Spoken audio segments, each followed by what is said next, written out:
नेता प्रतिपक्ष यशपाल आर्य ने आज रुद्रपुर में G20 सम्मेलन के दौरान उजाड़े गए व्यापारियों से मुलाकात की।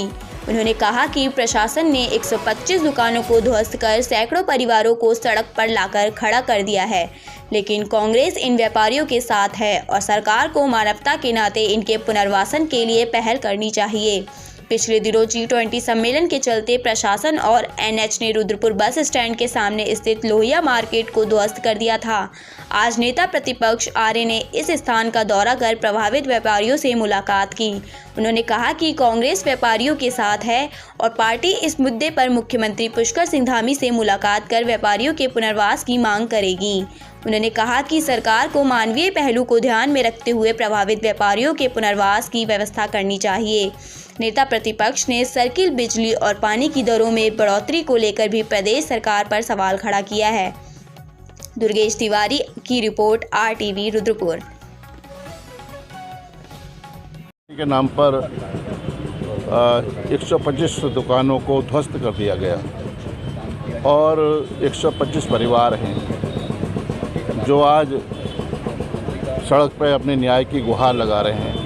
और मेरा मानना है कि उन्होंने भरसक कोशिश की होगी कि भारतीय जनता पार्टी की सरकार के नुमाइंदों से फरियाद की होगी, लेकिन मुझे लगता है कि इनकी कोई सुनवाई नहीं हुई है। और इस अन्याय के खिलाफ पूरी कांग्रेस पार्टी इस धर्म युद्ध में इनके साथ है। और निश्चित रूप से मेरा मानना है कि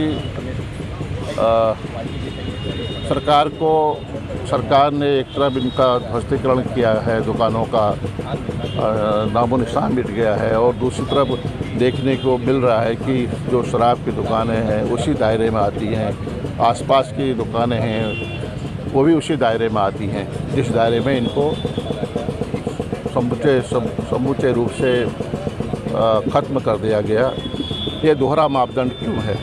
मैं माननीय मुख्यमंत्री से बात करना चाहूँगा और हम बात भी करेंगे। हम इस अन्याय के खिलाफ जरूर आवाज़ उठाएंगे, मजबूत आवाज़ उठाएंगे। पूरी कांग्रेस पार्टी इस लड़ाई में इनके साथ हैं। और मैं माननीय मुख्यमंत्री से निवेदन करना चाहूँगा कि मानवता के नाते, इंसानियत के नाते आपको इसमें पहल करनी चाहिए और जिलाधिकारी उधम सिंह नगर को निर्देश देने चाहिए कि तत्काल इसमें आप कार्रवाई करें। जहाँ पर भी उचित व्यवस्था हो सकती है, जहाँ पर इनको रोजगार सुलभ हो सकता है, वहाँ इनको ज़मीन या दुकानें आवंटित करनी चाहिए। धन्यवाद। अब देखिए, लोकतंत्र में विपक्ष की भूमिका बहुत महत्वपूर्ण होती है और विपक्ष पर भी जनता की निगाहें होती है। हम अन्याय के खिलाफ, जाति के खिलाफ, जुल्म के खिलाफ हमेशा आवाज़ उठाते रहे हैं और ये भी इनके साथ जुल्म हुआ है। इस आवाज़ को मजबूती देना हमारा धर्म है। और मैं निश्चित रूप से कहना चाहता हूँ कि हालात बदतर हैं। सर्किल रेट 120% बढ़ा दिए गए हैं, बिजली के रेट बढ़ा दिए गए हैं, पानी के रेट बढ़ा दिए गए हैं, तो और जो शराब है वो सस्ती हो गई है।